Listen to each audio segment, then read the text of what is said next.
பிரச்சனை, வாழ்வாதார பிரச்சனை. என்ன பிரச்சனை? உயிரை கையில பிடித்து ரோட்ல என்ன பிரச்சனை? என்ன பிரச்சனை? சிஏ கொண்டு வந்தது தான் பிரச்சனை. ஜெயலலிதா அம்மா 18 எம்பிக்களை கொண்டு அதை எதிர்த்து பிஜேபி ஆட்சியை, வாஜ்பாய் ஆட்சியை கவிழ்க்கிறது கொண்டு போடுறாங்க. இந்தியாவுக்கு யூனிஃபார்ம் சிவில் கோடு வேணும்னு சொல்லி ஆதரிச்சு ஆன் ரெக்கார்டு. இதை சொன்னது இவர் கூட்டணி கட்சியில் இருக்கக்கூடிய தலைவர் திரு வைகோ அவர். இல்லைன்னு சொல்லுவார். பல போராட்டங்களில் கலந்து கொண்டார். மக்கள் பிரச்சனைகளை கையில் எடுத்து போராட்டங்கள் நடத்தினார். அதனால் சிறைவாசம் அனுபவித்தார். பாஜகவினுடைய அடிப்படை பேஸ் அப்படிங்கிறது ஒரே நாடு ஒரே தேர்தல். அதிகார பரவலே இருக்கக்கூடாது. கொடுத்தது கண்டனம் போட்டு என்ன பிறகு? அன்னைக்கு யார் அன்னைக்கு யார் மத்தியில கூட்டணி இருந்தது? காங்கிரஸோடு கூட்டணி இருந்தது யாரு?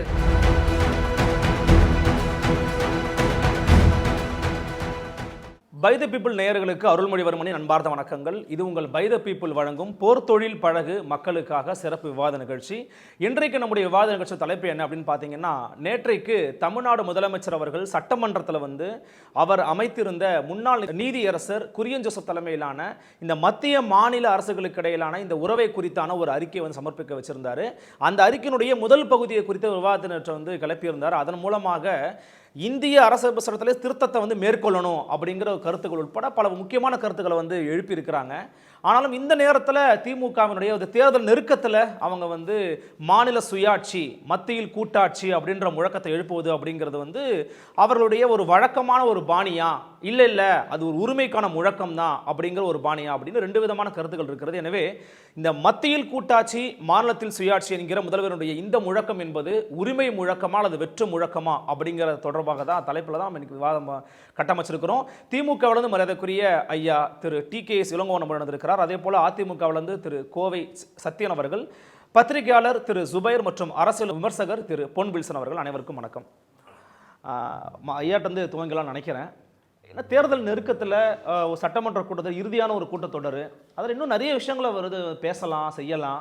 ஆனால் மத்தியில் கூட்டாட்சி, மாநிலத்தில் சுயாட்சின்னு இந்த நேரத்தில் பேச வேண்டிய தேவை என்ன வந்துச்சு அரசாங்கத்துக்கு?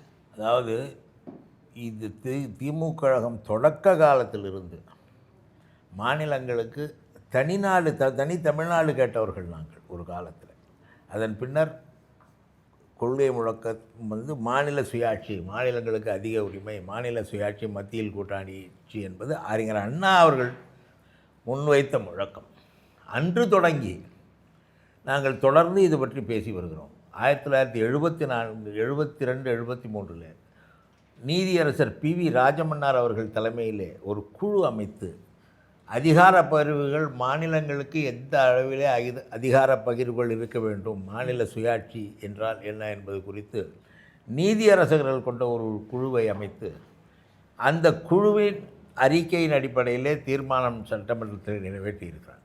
இதனைத் தொடர்ந்து ஒன்றிய அரசும் 2 குழுக்களை, மாநிலங்களுக்கு உரிமை வழங்கும் குழுக்களை, காங்கிரஸ் கட்சி ஆட்சியில் இருந்த காலத்திலே அவர்களும் குழுக்களை நியமித்து இந்த அறிக்கையை படித்து ஆலோசனைகள் சொல்லியிருந்தார்கள். இப்படி திமுகவின் அடிப்படை கொள்கைகளில் ஒன்று மாநில சுயாட்சிங்கிறது. அது புதிதாக வந்ததல்ல, தேர்தல் நேரத்துக்காக வந்ததும் அல்ல. இன்றைய சூழ்நிலையிலே ஒன்றிய அரசு மாநிலங்களை பிரித்து பார்த்து தாங்கள் ஆளுகிற மாநிலங்களுக்கு ஒரு சலுகை, தாங்கள் ஆளாத மாநிலங்களுக்கு வேறு ஒரு நிலைப்பாடு என்ற நிலையில் இருக்கும் பொழுது இதை எழுப்ப வேண்டியது கட்டாயமாகிறது. அவ்வளோதான். அதனால தான் எழுப்பியிருக்கிறீங்க நீங்கள். இல்லை, இது ஒரு 4.5 ஆண்டுகளுக்கு முன்பாக இருந்தே நீங்கள் எழுப்பியிருக்கலாம், அல்லது தொடர்ச்சியாக இது குறித்து நீங்கள் கருத்து பரப்புரைகள் செஞ்சுருக்கலாம். ஆனால் அந்த கடைசி சட்டமன்ற கூட்டத்தொடரில் எழுப்புறீங்க. அது மட்டும் இல்லாமல் ஒரு கேள்வி, இப்போ நீங்களே சொன்னீங்க 70களில் ராஜமன்னார் கமிட்டியை போட்ட ஐயா கலைஞர் அவர்களுடைய பரிந்துரைகளை பார்த்தீங்கன்னா ஆளுநர் பதவி இருக்கக்கூடாதுன்னு சொன்னார். அது மட்டும் இல்லாமல் UPSC தேர்வுகளே இருக்கக்கூடாது, UPSC பணியிடங்களே நீங்கள் வைக்கக்கூடாதுன்னு சொன்னார், அகில இந்திய பணியில் இருக்கக்கூடாதுன்னு சொன்னார். இப்போ நீங்கள் போட்டுக்கிற குரியன் ஜோசப் தலைமையான முதல்நிலை அறிக்கையை நம்ம வாசிக்கும் போது ஆளுநரை சட்டப்பேரவையின் மூலம் தேர்வு செய்யணும் அப்படிங்கிற இடத்துக்கு நீங்கள் நகர்றீங்க. அப்படின்னா உங்கள் கொள்கையிலே நீங்கள் உறுதியாக இல்லைங்கிற ஒரு விஷயம் வெளிப்படுது இல்லை? ஆளுநர் பதவி இந்த நாட்டிலே எல்லா பதவிகளும், குடியரசுத் தலைவர் தேர்தலில் தேர்ந்தெடுக்கப்படுபவர், குடியரசு துணைத் தலைவர் தேர்தலில் தேர்ந்தெடுக்கப்படுபவர், பிரதமர் தேர்தலில் தேர்ந்தெடுக்கும், முதலமைச்சர், எல்லோரும். ஆளுநர் மட்டும்தான் நியமிக்கப்படுகிற ஒருவர். அதை தான் வேணான்னு சொன்ன கட்சி ஒன்றிய அது எங்களுக்கு ஆளுநர் பதவி என்பது தேவையில்லை என்று நாங்கள் ஒரு காலத்தில் அறிஞர் அண்ணா அவர்களே சொன்னார்கள். ஆளுநர் பதவி என்பது ஆட்டுக்கு தாடி போல என்று சொன்னாங்க. ஆனால் அந்த பதவி இருக்கிற நிலையில், அந்த பதவியை அவர்கள் நீக்க முன்வராத நிலையில், அதற்கு ஒரு மாற்றாக இங்கே மாநில சட்டமன்றத்தால் தேர்ந்தெடுக்கப்படுபவரை குடியரசுத் தலைவர் எப்படி நாடாளுமன்ற சட்டமன்றத்தால் உறுப்பினர்களால் தேர்ந்தெடுக்கப்படுகிறாரோ, குடியரசு துணைத் தலைவர் எப்படி நாடாளுமன்ற உறுப்பினர்களால் தேர்ந்தெடுக்கப்படுகிறாரோ, அப்படி இந்த பதவியும் அது பின்வாங்கலாம் இல்லை. எது அது பின்வாங்கல் இல்லைன்றீங்க? பின்வாங்கல் இல்லை. அந்த தேர்வு முறை மாநிலங்களின் ஆளுநர் மாநில அரசு. காரணம், மாநில அரசு என்பது இந்த தமிழ்நாடு அரசு என்றால் தமிழ்நாட்டு மக்களால் பெருவாரியாக தேர்ந்தெடுக்கப்பட்ட சட்டமன்ற உறுப்பினர்கள் உருவாக்குகிற அரசு தான். எஸ். எப்படி சார் உரிமை முழக்கம் தான் சொல்கிறார் திரு கோவை சத்யன். உரிமை முழக்கம் தான் அது, வெற்று முழக்கம்லாம் கிடையாது. தொடர்ச்சியாக எங்களுடைய அடிப்படை கொள்கை அதுதான், நாங்கள் அதை எனக்கு வலியுறுத்தி இருக்கிறோம், தேர்தல் ஸ்டண்ட்லாம் கிடையாதுங்கிறாரு. எப்படி பார்க்கறது அதிமுக? மிட்டா மிராசுதாரில் இருக்கக்கூடிய அதிகாரத்தை ஒரு சாமானியரிடம் கொடுக்க வேண்டும் என்பது திராவிடத்தின் அடிப்படை கொள்கை. சமத்துவம், சமூக நீதியும் தழைத்தொங்கும் பகுத்தறிவு கொண்ட சமுதாயத்தை படைப்போம்னர் பேரறிஞர் அண்ணா. இதையெல்லாம் மறந்து காட்டில் பறக்க விட்டு எப்போ திராவிட முன்னேற்ற கழகம் ஒரு குடும்பத்தின் கட்சியாக சுருங்கி விட்டதோ, இப்போ அவர்களுடைய தேவை ஒரு தேர்தல் நேர காலத்தில் ஏதாவது ஒரு விஷயம் கையில் வேணும். அனைத்து இந்திய அண்ணா திராவிட முன்னேற்ற கழகம் சொல்லி அண்ணாவின் பெயரை தாங்கி அதன் கொள்கை வழி நடந்துக்கூடிய கட்சியில் அந்த கொள்கையில் இப்போ ஸ்டிக்கர் ஓட்டுற வேலை நடக்குது. எப்பெல்லாம் இந்த மண், மொழி, மானம், மாநில உரிமை, சுயாட்சி, கூட்டாட்சி தத்துவங்களெல்லாம் ரொம்ப அதிகப்படியாக திமுக பேசுகிறாங்களோ அப்போல்லாம் தேர்தல் வருதுன்னு அர்த்தம். தேர்தல் வந்ததுக்கப்புறம் எதுவுமே இருக்காது. குறிப்பாக ஆட்சி அதிகாரத்தில் இருக்கும்பொழுது இதே மண், மொழி, மானத்துக்கு எதிரான அனைத்து வேலைகளையும் செய்து அனைத்து திட்டங்களையும் வகுத்து அதற்கு ஒப்புதலும் அளித்துட்டு எப்போல்லாம் எதிர்கட்சியாக உட்காராங்களோ அதை எதிர்க்கிறது ஒரு வாடிக்கை. அதாவது இதைத்தான் நாங்கள் இரட்டை நிலைப்பாடுன்னு சொல்கிறோம். இப்போ இது தேர்தலுக்கான கால சூழல். என்ன 54 55 குழு அமைச்சிருப்பாங்க எனக்கு தெரிஞ்சு. உண்மையிலேயே கொள்கை வழி வராங்க, உண்மையிலே மாநில சுயாட்சின்னு இருக்கக்கூடிய விஷயமா இருந்தால் முதலே பண்ணியிருக்கலாது. இந்த மாதிரி ஒரு குழு அமைக்கப்படும் அப்படின்னு சொல்லி மாநில சுயாட்சி குறித்த விஷயங்கள் அமைக்கப்படும் அப்படின்னு. இப்போ என்ன நடக்குது அப்படின்னா, தன்னுடைய இயலாமையும் கையாளாதனத்தையும் மறைக்கிறதுக்கு எதுலன்னா கவர்னன்ஸ் விஷயத்தில், அரசாங்கத்தில் நடக்கக்கூடிய கவர்னன்ஸ் விஷயத்தில் அன்றாட வாடிக்கைகளை தன்னுடைய இயலாமையை மறைப்பதற்கு மாநில சுயாட்சி அப்படிங்கிற போர்வைகளை ஒளிஞ்சுக்கிறாங்க. இப்போ என்னால் நம்மளால முடியும் அப்படிங்கிறத முடியல. ஏன்னா அதை செய்யக்கூடிய இடத்துலேருந்து செய்ய தவறிய விஷயங்கள் நிறைய இருக்குது. அதை மடை மாற்றுவதற்காக, அதை மறைக்கிறதுக்கு மாநில சுயாட்சி. சந்தேகம் என்னன்னா, முதலமைச்சர் மு க ஸ்டாலின் சொன்னது அவருடைய கூற்று கூட அல்ல. உங்களுடைய கொள்கை தலைவரான பேரறிஞர் அண்ணா 2 பேருக்குமே கொள்கை தலைவராக நான் முழுமையாக நம்புகிறேன். அவர் சொன்ன கூற்றை தான் வழிமொழிகிறார் முதலமைச்சர் மு க ஸ்டாலின் போது, அந்த கொள்கையில் உங்களுக்கு உடன்பாடு இல்லையா அல்லது முதலமைச்சர் சொல்ல உடன்பாடு இல்லையா? வழிமொழிவது என்பது வேற, அந்த கொள்கையை மனதில் தாங்கி நடந்து சாதிப்பது என்பது வேற. அந்த வழியில் யார் சாதிச்சிருக்கா? இப்போது 7.5% உள்ஒதுக்கீடு என்பது நீட்டுக்கு ஆளுநருக்கு அனுப்புகிறோம், ஆளுநர் ஒப்புதல் அளிக்கல அப்படின்னோடனே தன்னுடைய தனிப்பட்ட அதிகாரத்தை பயன்படுத்தி அரசியல் வெளியேற்றினார் எடப்பாடி.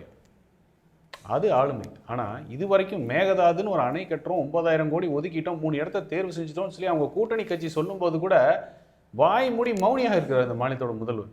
ஒரு கடுமையான கண்டனம் இல்லை, ஒரு நாடாளுமன்றத்தில் இதை பற்றி பேசலை. இதுதான் உண்மை. மாநில சுயாட்சினா மண், மொழி, மானத்தை குறித்து இருக்கும். மொழின்னு வந்துட்டால் மும்மொழி கொள்கைக்கு வற்புறுத்தினார்கள், அதனால் நிதி அளிக்கவில்லைங்கிற குற்றச்சாட்டு மட்டுமே வச்சுட்டு, இன்னொரு பக்கம் பிஎம் ஸ்ரீ ஸ்கூல்ஸ், மும்மொழி கொள்கையில் நடைபெறுகிற பிஎம் ஸ்ரீ ஸ்கூலுக்கு நாங்கள் ஒரு குழு அமைக்கிறோம்னு சொல்கிறாங்க. இந்த குழுவின் முடிவில் ஒப்புது. எதுக்கு அந்த நிலைப்பாடு? இப்போ நிலைப்பாடில் மாற்றம் வருதா இல்லையா? எடப்பாடியை கேட்ட என்ன சொன்னார்? இருமொழி கொள்கையே போதும், எங்களுக்கு அதில் எந்த மாற்றமும் இல்லை, மும்மொழி கொள்கை இங்கே கிடையாது அப்படின்னு அதோடு நிறுத்திட்டார். நாங்கள் ஒரு குழு அமைக்கிறோம், இந்த பள்ளி அமைக்கிறதுக்கு, மும்மொழி கொள்கையில் இருக்கிற பள்ளி அமைக்கிறதுக்கு பரிசீலனை பண்ணுறோம். அந்த பாயிண்ட்டுக்கே போகல. அப்போ என்னன்னா, நீ கொள்கையில் சமரசம் செய்கிறீங்கன்னு அர்த்தம். எப்போ சமரசம் செய்கிறீங்க? ஆட்சி அதிகாரம் கொள்ளையடிக்கலாம் வந்தால் கொள்கையில் சமரசங்கிறது வருது. அதனால் திமுகவினுடைய நடவடிக்கைக்கும் அவர்களுடைய அறிவிப்புன்னு வருதில்லை, அதுக்கு எந்த சம்மந்தமும் கிடையாது. நடவடிக்கை எல்லாம் ஒரு குடும்பத்தை சார்ந்து சுயநலத்தை சார்ந்தது மட்டும்தான். சார், இது ஒரு பெரிய ப்ராடர் பர்ஸ்பெக்டிவில் வைக்கக்கூடிய ஒரு முழக்கம் சார். நீங்கள் அதை கொண்டு போய் ஒரு ஃபேமிலி, அப்புறம் குடும்ப ஆட்சி, அதை ஒப்பிட்டு பேசுறதுங்கிறது சரியான அணுகுமுறை நம்புறீங்க? ஏன்னா அந்த குடும்பத்தின் கீழே தான் அதிகாரம் இருக்குது, வேறு யாருக்கையும் அந்த அதிகாரம் போகல. 1967 அந்த குடும்பம் எப்போல்லாம் திராவிட முன்னேற்ற கழகம் போகிறதோ அந்த குடும்பத்து கையில் தான் அதிகாரம் இருந்திருக்கு. அந்த அதிகாரத்திலேருந்து என்ன விஷயம் நடத்தணுமோ அது நடத்தாமல் போனாங்க. நீங்கள் சொல்கிற கொள்கை வடிவில் உங்களுக்கு ஆட்சி அதிகார கையில் இருக்கும்போது நீங்கள் பண்ணலை. எவ்வளவோ உதாரணம் இல்லைன்னா அடிக்கிட்டே போகலாம். 1974 இரு மாகாணங்கள், சென்னை மாகாணமாக இருக்கட்டும், இன்னொரு மாகாணத்துக்கு இருக்கக்கூடிய காவிரி புரிந்துணர்வு ஒப்பந்தம் மைசூர் மாகாணத்தோட இரு மாகாணத்தில் இருக்கக்கூடியது இந்தியா விடுதலை பெற்றுச்சு, மாநிலமாக வந்துருச்சு, புரிந்துணர்வு தேவையில்லைன்னு சொன்னார் கருணாநிதி. ஆனால் அவங்க 3 தடுப்பணை கட்டும்போது வேடிக்கை பார்த்து அமைதியாக இருந்தார். அப்போ நம்மளோட நதிநீர் உரிமையை விட்டு கொடுத்தார் 1974. அதன் தொடர்ச்சியாக ஊழல் வழக்கு தப்பிக்கிறதுக்கு கச்சத்தீவை விட்டு கொடுத்தார். எமர்ஜென்சி கல்வி பொதுப்பட்டியலில் போச்சு. ஆனால் ஆட்சி அதிகாரத்தில் 18 வருஷம் காங்கிரஸ் இருந்தபோது கூட அதுக்கான அழுத்தம் கொடுக்கல. இல்லை, அவங்க செய்யலைங்கிறீங்க. ஆனால் அந்த முடக்கத்தை நாங்கள் வரவேற்கிறோம், நீ அதிமுக பேச மறுக்குது. பிஜேபி கூட்டணி இருந்தாலும் பரவாயில்லைங்க, நாங்கள் பேசுகிறவங்க நீங்கள் சொல்லணும்ல. நான் அதை தான் முதலே சொல்லி, எதையாக இருந்தாலும் அதை செயல்பாட்டில் காமிச்சது அனைத்து இந்திய அண்ணா திராவிட முன்னேற்ற கழகம் தான். இது வரைக்கும் 106 தடவை கான்ஸ்டியூஷன் அமெண்ட்மெண்ட் நடந்திருக்கு இந்தியாவில். 106 தடவை, ஒரு தடவை 2 தடவை இல்லை. உலகத்திலேயே அதிகப்படியாக கான்ஸ்டியூஷன் அமெண்ட்மெண்ட் நடந்த ஒரு நாடு இந்தியாவும். உண்மைதான். அதே கான்ஸ்டியூஷன் அமெண்ட்மெண்ட் தான் 69% இடஒதுக்கீடு. அதே கான்ஸ்டியூஷன் கொடுக்கப்பட்ட அதிகாரத்தில் வந்தது 7.5% உள்ஒதுக்கீடு நீட்டுக்கு.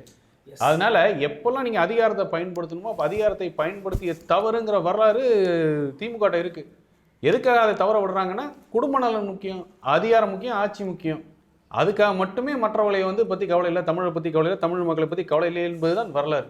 திரு சுபைர், இது குடும்ப நலன் சார்ந்து தான் அவங்க இயங்குறாங்க, தேர்தல் கால ஸ்டண்ட்டுக்காக தான் அதை பண்ணுறாங்கங்கிறது அதிமுகவின் குற்றச்சாட்டு. இல்லை, அவங்களுடைய வெகுகால முழக்கமே இதுதாங்க அப்படிங்கிறது திமுகவுடைய வாதம். ஒரு ஊடகவியலாளராக உங்களுடைய கருத்தை பார்க்கல. இப்போ மாநில சுயாட்சிங்கிறது காலத்தின் தேவை, காலத்தின் குரல்.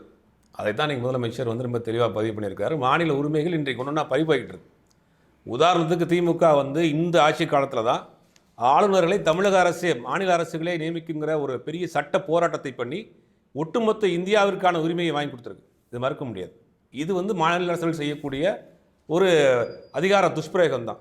இன்றைக்கி தேவையாக இருக்கிறது. பாஜகவினுடைய அடிப்படை பேஸ் அப்படிங்கிறது ஒரே நாடு ஒரே தேர்தல். அதிகார பரவலே இருக்கக்கூடாது. அதிகாரம் அதிகாரம் பரவலாக இருக்கக்கூடாது. அதிகாரம் குவியலாக இருக்கணும். அதிகாரம் முழு அதிகாரம் எங்கள்கிட்ட இருக்கணும். ஒரே நாடு ஒரே இது, எல்லாத்தையும் ஒரு காமனாக கொண்டு வரணுங்கிறதா அவருடைய பேசிக் அஜெண்டா. இப்போ அது காலத்தின் தேவையாக இருக்குது. பாஜக ஆளாத மாநிலங்களுக்கு என்ன நடந்துகிட்டு இருக்கு, ஆளுநரை வைத்து என்ன செஞ்சுக்கிட்டு இருக்கிறாங்க, எந்த மாதிரியான அழுத்தத்தை கொடுத்துட்டு இருக்கிறாங்கன்னு பார்க்குறோம். அதுக்கு ஒரு உதாரணமாக இந்த இது வாங்கியிருக்காங்க. போன அதிமுக ஆட்சி காலத்தில் பன்னீர்செல்வம் இருக்கிறப்ப டிஎன்பிசி எக்ஸாம் எழுதக்கூடியவர்கள் வெளிமாநிலத்தை சேர்ந்தவர்கள் எழுதலாம்னு ஒரு ஜியோ போட்டாங்க. அது திமுக அரசாங்கம் வந்த பிறகு அதை நீக்கி தமிழிலும் ஒரு பாடம் எழுதணும்னு கொண்டு வந்தாங்க. இந்த மாதிரி நிறைய விஷயங்கள் சொல்லிட்டு போகலாம் மாநில உரிமைகள் சார்ந்து. இப்போ அண்ணாவை கொள்கையாக ஏற்றுக்கொண்ட, நீங்கள் கேட்ட கேள்வியிலே இருக்கு, அண்ணாவை கொள்கையாக ஏற்றுக்கொண்டவர்கள் இதை வரவேற்கணும். அண்ணாவினுடைய முழக்கம் அதுதான். மத்தியிலே கூட்டாட்சி, மாநிலத்தில் சுயாட்சி, 2 கட்சிக்கும் வேறு வித்தியாசம் எதுவும் கிடையாது. நாங்கள் செயல்பாட்டில் காட்டுறோம், திமுக செயல்பாட்டில் காமிக்கலங்கிறார். அவர் 7.5% உள்ஒதுக்கீடை சுட்டி காட்டுறாரு. 7.5% உள்ஒதுக்கீடு வந்தப்ப திமுக ஆதரிச்சுட்டே வரவேற்றுச்சே. திமுகவினுடைய மாணவர் அணி ஆளுநர் மாளிகை முன்பு போராட்டம் நடத்தியதே. குறைந்தபட்சம் மாநில உரிமைகள் சார்ந்த விஷயத்திலேயாவது நீங்கள் வரவேற்கணும். இதில் அரசியல் பண்ணக்கூடாது. இதில் அரசியல் பண்ண வேணாம்ங்கிறதா என்னுடைய கருத்து. இப்போ ஒரு மாநில உரிமையில் சார்ந்த ஒரு விஷயத்திற்கான ஒரு குரல் சட்டமன்றத்தில் பேசியிருக்கிறாங்கன்னா இது வரவேற்கிறோம். எங்களுடைய கொள்கையும் அதுதான், எங்களுடைய அண்ணாவினுடைய கொள்கையும் அதுதான். ஆனால் அந்த அண்ணாவின் கொள்கையை ஏற்றுக்கொண்டிருக்கக்கூடிய அதிமுக இதே ஆளுநர் அண்ணாவின் பெயரை புறக்கணித்து விட்டு 4 சட்டமன்றத்தில் வெளியில் போகிறார். இவங்க வெளிநடப்பு செய்கிறாங்க. இதெல்லாம் இப்போ அதாவது அந்த அம்மையார் ஜெயலலிதா இருக்கிற வரைக்கும் இந்த அதிமுக வேறு, இப்போ இருக்கிற அதிமுக வேறு. மாநில உரிமையில் சார்ந்த பிரச்சனைகள் வரப்போ அவங்க உண்மையிலேயே குரல் கொடுத்தாங்க. உதாரணத்துக்கு என்எல்சி விவகாரமாக தான் ஒரு பிரச்சனை வந்துச்சு. என்எல்சிக்கு நவரத்ன அந்தஸ்து கிடைக்கிறப்ப அது பெரும்பாலான ஷேர்ஸ் பிரைவேட்டில் கொடுக்கணுங்கிற ஒரு பிரச்சனை தமிழக அரசே அந்த ஷேர் வாங்குச்சு. நீட் தேர்வாக இருக்கட்டும், நீட் தேர்வு கொண்டு வருகிற பொழுது எங்கள் மாநில பிள்ளைகளுக்கு முதல் முறை நீட் தேர்வு எழுத முடியாது, ஒன்றும் படிக்கவே இல்லை, ஸ்டே வாங்கினாங்க. உதயமின் திட்டத்தில் கையெழுத்து போட மாட்டேன்னு சொன்னாங்க. அதற்கு பிறகு எடப்பாடி பழனிசாமி அவர்களுடைய ஆட்சி காலத்தில் தான் மாநில உரிமைகள் இத்தனையும் பறி போயிருக்கு. அப்போ இது மாநில உரிமைகள் பற்றி அதிமுக, இன்றைக்கு இருக்க அதிமுக பேசலாமா? இப்போ குடும்ப ஆட்சினா அதிமுகவில் 34 வயசுல ராசா அப்படிங்கிற ஒருத்தர் இந்த கட்சியினுடைய மத்திய அமைச்சர், அவர் இந்த குடும்பத்தை சேர்ந்தவர். எத்தனையோ பேரை பட்டியல் போட்டே போலாமே. தேர்தல் கால ஸ்டண்ட் இல்லைங்கிறீங்க நீங்க? இல்லை, இதை இதில் அரசியல் பண்ணக்கூடாது. இதில் அரசியல் வேண்டாம். இது மாநிலம் சார்ந்த ஒரு விஷயம், பொது பிரச்சனை. இது எல்லோரும் சேர்ந்து வரவேற்க வேண்டிய விஷயம். அரசியல் தனியாக பண்ணிக்கலாம். அரசியல் பண்ணக்கூடாது. இதில் தேவையில்லாமல் அரசியலை புகுத்துறது அப்படிங்கிறது 2 பேருக்குமே ஆபத்தானது. மாநில நலன்கள் அப்படிங்கிறத பொதுமை எல்லாரும் பார்க்கணும் அப்படிங்கிற ஒரு கருத்தை முன்வைக்கிறாங்க. திமுகவும் அதிமுகவுடைய பார்வை நீங்கள் எப்படி பார்க்குறீங்க? அதாவது இந்தியாவில் இப்போ 28 மாநிலங்கள், 8 யூனியன் பிரதேசங்கள் இருக்குது. எல்லா மாநிலங்களும் அடிப்படையில் என்ன தேவைப்படும், அந்தந்த மாநில கட்சிக்கு மாநில உரிமை இருக்கணும்னு தான் எல்லாருமே நினைப்பாங்க. அது திராவிட கட்சிகளாக இருந்தாலும் சரி, வேறு கட்சிகளாக இருந்தாலும் சரி, இதுதான் அடிப்படை சித்தாந்தம் இதுதான். தமிழ் திரிணாமுல் காங்கிரஸாக இருக்கட்டும், பிஜு பட்நாயக் யாராவது ஆனால் 67 இருந்த அந்த அவசியங்கள் இப்போ இருக்குதான்றது தான் இப்போ கேள்வி. 50லேருந்து 67, 49ல் திமுக ஆரம்பிச்சது, 67 வரைக்கும் ஆட்சி கட்டில் உட்காரல. அப்போது அவர்களுடைய கொள்கை முழக்கம் என்னென்னா, வடக்கு வாழ்கிறது, தெற்கு தேய்கிறது. இதுதான் வந்து பேரறிஞர் அண்ணாவுடைய கொள்கை. அந்த சித்தாந்தத்தின்படி தான் மத்தியிலே கூட்டாட்சி, மாநிலத்தில் சுயாட்சி. இது சொன்னது வந்து மத்தியிலே கூட்டாட்சின்றது என்னென்னா உரிமைகளுக்கான கூட்டாட்சி. நாங்கள்லாம் அமைச்சரவையில் பங்கு பெறணும் மாநில கட்சிகள்ன்ற சித்தாந்தமான்றது தெரியல. அடுத்து மாநிலத்தில் சுயாட்சி அப்படின்றது மாநிலத்தில் உரிமை வேணுன்றது. மாநிலத்தில் இருக்கிற மாநில கட்சிகள்லாம் ஆட்சியில் பங்கு பெறக்கூடாதா அப்படின்ற கேள்வி வருது. அதுதான் மாநில சுயாட்சியா? அந்த அர்த்தத்தில் இல்லை, மாநிலத்தின் உரிமைகள் அப்படின்னு எடுத்துக்கிட்டால் வடக்கு வாழ்கிறது தெற்கு தேய்கிறதுன்னு அண்ணா சொன்ன காலத்தில் வந்து தேசிய கட்சி மட்டும்தான் இருந்துச்சு, மாநில கட்சிகள் பெருசாக இல்லை அந்த காலகட்டத்தில். அப்போ தேசிய கட்சிகள் மட்டும்தான் எல்லா மாநிலத்திலையும் பெரும்பாலும் ஆட்சியில் இருந்தது, அவங்க தான் ஆட்சியில். அப்போ இந்த குரல் ஒழிச்சுது. ஆனால் அதற்கு பிறகு இயற்கையும் இறைவனும் கொடுத்த ஒரு கொடை என்ன தெரியுமா? மத்தியில் இந்தியாவை ஆளக்கூடிய 18 ஆண்டுகள் ஒரு மாநில கட்சிக்கு மக்கள் கொடுத்த அதிகாரம், அங்கீகாரம் யாருக்கு கொடுத்தாங்கன்னா திமுகவுக்கு மட்டும்தான் கொடுத்தாங்க. இந்தியாவில் இருக்கிற மொத்த மாநில கட்சிகள்லையும் இந்த நாட்டை ஆளக்கூடிய, இந்தியாவை ஆளக்கூடிய அதிகாரத்தை 18 வருஷம் திமுகவுக்கு கொடுத்தாங்க. அப்போ திமுக எப்படி மாநில உரிமைகளை பற்றி பேசலாம்? இப்போ இதுதான் கேள்வி. இல்ல மாநில தப்புங்கிறீங்களா, இல்ல மாநில உரிமைகளை கொடுக்க வேண்டிய இடத்துல நீங்க இருந்தீங்க, பெற வேண்டிய இடத்துல இல்லை. இப்போ அதிமுகலேருந்து மற்ற கட்சிகள் எல்லாமே பெற வேண்டிய இடத்துல இருந்தாங்க, போராடுறாங்க. தேசிய கட்சி, அது காங்கிரஸாக இருந்தாலும் சரி, அது பிரதான எதிர்கட்சியாக இருந்த கம்யூனிஸ்ட் ஒரு காலத்தில் இருந்துச்சு. அதற்கு பிறகு பார்த்திங்கன்னா ஜனதாதளம் இருந்துச்சு, ஜனதா கட்சி இருந்துச்சு, அப்புறம் இப்போ பிஜேபி இருக்குது. எல்லாமே வந்து அவங்க தேசிய அளவில் யோசிப்பாங்க. மாநில உரிமைகள் சில விஷயத்தில் அவங்க பறிக்க தான் செய்வாங்க, இல்லைன்னு சொல்ல வரல. ஆனால் அதை கொடுக்கக்கூடிய இடத்துல திமுக இருந்துச்சா இல்லையா? உதாரணத்திற்கு கச்சத்தீவு ஒரு கட்டத்தில் ஜெயலலிதா அம்மா, நம்ம இந்திரா காந்தி அம்மா கொடுத்துட்டாங்க. சரி, நமக்கு தெரிஞ்சோ இல்லை நம்ம தெரிவிக்காமையோ திமுக எதிர்ப்பு தெரிவித்தோ கூட கொடுத்துருக்கலாம். அதற்கு பிறகு நீங்கள் ஆட்சி கட்டில் உட்காரும்பொழுது அதை மீட்டுறதுக்கு என்ன செய்தீர்கள்? இது கேள்வி. ரெண்டாவது, 42nd அமெண்ட்மெண்ட் பிரகாரம் 1976 வந்து நம்ம இந்திரா காந்தி அம்மையார் மாநில பட்டியலில் இருந்த கல்வியை வந்து பொதுப்பட்டியலுக்கு மாற்றினாங்க. இப்போ நம்ம 3 விஷயத்துக்கு தான் மெயினாக இப்போ நம்ம போராடுறது எதுமா? மொழி, கல்வி, நிதி ஆதாரம். கவர்னரின் மூலமாக மாநில உரிமையை பறிக்குது. இந்த 4 அம்சம் தான் முக்கியமான அம்சம். மற்ற உரிமை எல்லாம் இருக்குது, இந்த 4 உரிமை தான் முக்கியம். அப்போது நீங்கள் சொல்ல வேண்டியதை கல்வி மாநில பட்டியலுக்கு மறுபடியும் கொண்டு வந்திருந்தால், ஒரு அமெண்ட்மெண்ட்டை பண்ணி திமுக இன்னைக்கு இருமொழி கொள்கையாக மும்மொழி இந்த பிரச்சனை வந்திருக்காது. அடுத்தது 2021 நம்ம ஐயா டிகேஎஸ் இளங்கோவன் ஐயாவும் இருந்தார். அந்த டிஆர் பாலு தலைமையிலிருந்து 8 பேர் கொண்ட தேர்தல் அறிக்கையை தயாரித்தாங்க, 128 பக்க அறிக்கையில். அதில் முதல் விஷயமே என்னென்னா தமிழ் நலன், தமிழர் நலனை விட தமிழ் நலன். அதில் நாங்கள் 1996 நினைக்கிறேன், நாங்கள் மாநாட்டிலே ஒரு தீர்மானம் நிறைவேற்றணும். அதாவது உலகத்தின் மூத்த முன்னோடி மொழியாக இருக்கிற தமிழ் மொழியை இந்தியாவின் அலுவல் மொழியாக மாற்றுவதற்கு நாங்கள் பாடுபடுவோம்னு தீர்மானம் நிறைவேற்றினாங்க. அந்த தீர்மானம் இவங்க மாநாட்டில் அதை வந்து இவங்க தேர்தல் அறிக்கையில் கொடுத்தாங்க.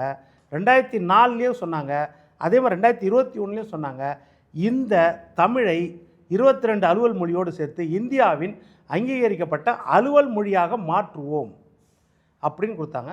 அதற்காக தனி தீர்மானம் கொண்டு வந்தாங்களா, இல்லை கவன ஈர்ப்பு தீர்மானம் கொண்டு வந்தாங்களா, இல்லைன்னா பாராளுமன்றத்தை ஸ்தம்பிக்க வச்சாங்களா? 40 எம்பிக்களையும் இல்லை சார், இது இவங்க பண்ணியிருக்கிறது எல்லாமே, இவங்க சொல்கிறது எல்லாமே மொழி சார்ந்து, அப்புறம் மற்ற உரிமைகள் கல்வி சார்ந்தெல்லாம் அது பொது பிரச்சனை தானே. இப்போ அவர் என்ன சொல்கிறாருன்னா, பொது பிரச்சனைக்கு எல்லாரும் ஒன்றா தான் நிற்கும், அதில் அரசியல் பண்ணுறாங்கன்னு கேட்குறாரு. எல்லாரும் ஒன்றா தான் இருக்காங்க, இதில் யாருமே மாறுபடல. ஆனால் இதை கொடுக்க வேண்டிய இடத்துல நீங்கள் இருந்தீங்களேன்னு கேட்குறேன் நான். இதை கொடுக்க வேண்டிய இடத்துல இருந்தீங்களா, அப்போ ஏன் கொடுக்கலன்றது, இதுக்கு பதில் என்ன? இது ஒன்று. அடுத்தது சொல்கிறேன், கவர்னர் ஐயா சொன்னார், ஆட்டுக்கு தாடி நாட்டுக்கு கவர்னர் எதுக்கு? நியாயமான விஷயம். கவர்னருக்கு இருக்கிறதுல 3 விஷயம். ஒன்று, அந்த 200 ஆர்டிகல் 200ல் நீங்கள் திருத்தம் கொண்டு வந்து ஒன்று கவர்னர் பதவி தேவையில்லை சொல்லியிருக்கலாம், இல்லைனா கவர்னருக்குரிய அதிகாரங்களை குறைச்சிருக்கலாம்.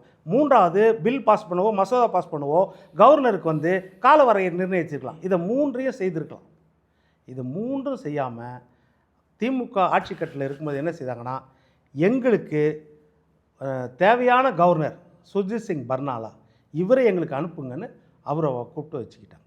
இப்போ இதையெல்லாம் செய்யக்கூடிய இடத்துல நீங்கள் இருந்தீங்களே, ஏன் செய்யலைன்றது தான் நம்ம கேள்வி. ரைட். முக்கியமான கேள்விகளை வந்து எழுப்பியிருக்கிறாரு. குறிப்பாக கோவிச்சந்திரன் சொல்கிறாரு, 7.5% உள்ஒதுக்கீடு நாங்கள் கொடுத்தோம், நீங்கள் உங்களுடைய ஆட்சியினுடைய அந்த செயற்பாட்டவர்களை சொல்லும்போது நாங்கள் அதை உயர்த்துவோம்னு சொன்னீங்க. இப்போது வரைக்கும் ஏன் உயர்த்தலை? 4.5 ஆண்டுகள் ஆகிப்போச்சு. குறிப்பாக இடஒதுக்கீடு தொடர்பான விஷயங்களை எங்களால் முடிஞ்சதை நாங்கள் வந்து பண்ணியிருக்கிறோம். இவ்வளவு ஆண்டு காலம் இருந்த நீங்கள் கல்வியை மாநில பட்டியலுக்கு கொண்டு வரதுக்கான வேலை திட்டங்கள் என்ன பண்ணீங்க அப்படிங்கிறது தெரியல. இப்படி பல விஷயங்கள் அடுக்கடுக்காக முன்வைக்கிறாங்க. செய்யாமலேயே வெறும் வாய் வார்த்தையிலே பேசிக்கிட்டு திமுக அப்படிங்கிற குற்றச்சாட்டு இருக்கு. இது ஒரு தவறான குற்றச்சாட்டு. அவர் 104 சட்ட திருத்தங்கள் சொன்னார். 106 சட்ட திருத்தங்கள். அது வந்து எமர்ஜென்சி நேரத்தில் 76ஆம் ஆண்டு நாங்கள் காங்கிரஸை எதிர்த்து நின்ற நேரத்தில், அதிமுக காங்கிரஸை ஆதரித்து நின்ற நேரத்தில் இந்த சட்ட திருத்தங்கள்லாம் வந்துச்சு. எங்களுடைய தலைவர்கள் எல்லாம் ஜெயிலில் இருந்தாங்க.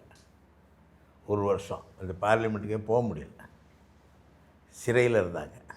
அந்த காலத்தில் வந்தது ஒன்று. அதுக்காக நாங்கள் அதெல்லாம் ஏற்றுக்கிட்டோங்க. இல்லை, 18 ஆண்டுகள் ஆட்சியை கட்டுலாம் கூட நீங்கள் இருந்தீங்க, அப்போ என்ன பண்ணீங்கன்னு கேட்குறாரு. நான் இதை சொல்கிறேன்.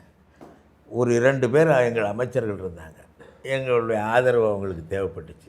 ஆனால் இது மாதிரியான சட்டங்களை ஏற்றுக்கொள்வதற்கு ஒரு அமைச்சரவை கூட்டத்தில் பெரும்பான்மை இருந்தால்தான் நடைமுறை. நாங்கள் குரல் கொடுத்துருக்கோம். நானே பேசியிருக்கிறேன். தமிழ் மொழியை அரசு அலுவல் மொழியாக கொண்டு வர ஒரு தனிநபர் மசோதா, ஒரு ஆர்ப்பாட்டம், ஒரு போராட்டம் எல்லாமே இருக்குது. எல்லாமே கொடுத்துருக்கோம். எங்கள் நண்பர்கள் கொடுத்துருக்கோம். எங்களுடைய மேனிஃபெஸ்டோவில் அரசியல் அறிக்கையிலே அது, தேர்தல் அறிக்கையிலே அது இருக்குது. அது இருக்குது. இந்த நீங்கள் சொன்னீங்கள எல்லா விஷயங்களும் அதில் இருக்குது. எதையும் நாங்கள் விடலை. ஆனால் 18 ஆண்டு காலம் நாங்கள் ஆட்சியில் இருந்தோம். இடையில் இவங்க ஒரு 3-4 வருஷம் ஆட்சியில் இருந்தாங்க. அதுக்கு முன்னால் எம்ஜிஆர் காலத்திலேயே 2 பேர், சத்யவாணி முத்து அந்த பாண்டிச்சேரியிலேருந்து அவரும் இருந்தாங்க. அப்போ என்ன செஞ்சாங்கன்னு தெரியல.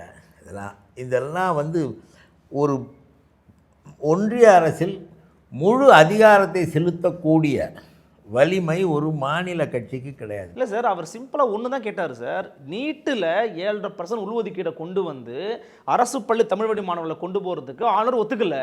அதை எதிர்த்து எங்கள் ஆள் சண்டை போட்டு ஜெயிச்சு காமிச்சாரு. நீங்கள் அந்த மாதிரி 7.5% ஒரு 12% உயர்த்தலாமே, ஏன் நீங்கள் பண்ணலைன்னு கேட்குறாரு. நீட்டே தான் கூடாதுங்கிறோமே. இதில் நாங்கள் நீட் எப்போ வந்துச்சு? நீங்கள் தான் சொல்லணும். 2010 MCA medical council of India notification December 21 அதை எடுத்துகிட்டு வந்து பார்லிமெண்ட்டில் சப்மிட் பண்ணுறாங்க. குலாம் நபி ஆசாத் தான் காங்கிரஸ் அமைச்சர், சுகாதாரத்துறை அமைச்சர். இணை அமைச்சராக இருக்கிறது காந்தி செல்வன் ஐயா. அவர் தான் முன்மொழிந்தார் எடுத்துகிட்டு வந்து. அதற்கு பிறகு பார்த்திங்கன்னா இதில் வந்து தமிழ்நாட்டுக்கு விதிவிலக்கு கொடுக்கவே இல்லை மன்மோகன் சிங் அரசாங்கத்தில். 2013 தேர்வு நடந்துச்சு. ஓகே, தமிழ்நாட்டிலே நடந்துச்சு. விடை வாங்குவோம். நான் பார்லிமெண்ட்டில் இருந்த காலத்தையே சொல்கிறாரு. ஆமாம், அப்போ வந்து இங்கே நீட் தேர்வு நடக்கலை தமிழ்நாட்டில். இல்லை, நான் அந்த அமைச்சரவை அது பொதுவாக வந்து நீட் தேர்வுங்கிறது ஒன்றிய பல்கலைக்கழக மருத்துவக் கல்லூரிகளுக்காக அது கொண்டு வந்தது. அதுக்கப்புறம் அதை திருத்தம் பண்ணிட்டாங்க. மெடிக்கல் கவுன்சில் ஆஃப் இந்தியாங்கிற சட்டமே இப்போ இந்தியன் மெடிக்கல் கவுன்சில்னு இந்த சட்டமே புதுசாக ஆகிடுச்சு. அதில் வந்து அதை திருத்த முடியாத அளவுக்கு அந்த சட்டத்தை பண்ணியிருக்காங்கங்கிறது ஒரு புறம் இருக்கட்டும். நாங்கள் வந்து எங்களுடைய கொள்கைகளே வலியுறுத்தி கொண்டு தான் இருக்கிறோம். நான் 2009, 2014 ஆட்சி காலகட்டத்தில் நான் நாடாளுமன்ற உறுப்பினர்.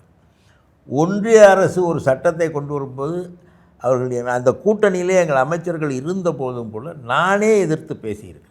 இது மாநில சுயாட்சிக்கு எதிரானது என்று இதெல்லாம் பேசுகிறோம். ஆனால் அந்த பெரும்பான்மை, அதை நிறைவேற்றக்கூடிய பெரும்பான்மை எங்களுக்கு இல்லை. இதில் பல மற்ற மாநிலங்கள், நீங்கள் முதல்ல சொன்ன மாதிரி தான், மொழி பிரச்சனை மாதிரி தான், மற்ற எல்லா மாநிலங்களும் அவர்களுக்கு ஆதரவாக இருக்கும் பொழுது திமுக மட்டும் அதை எதிர்த்து போராடி வெற்றி பெறும் என்பது நடக்காது. ஒன்று. இரண்டாவதாக,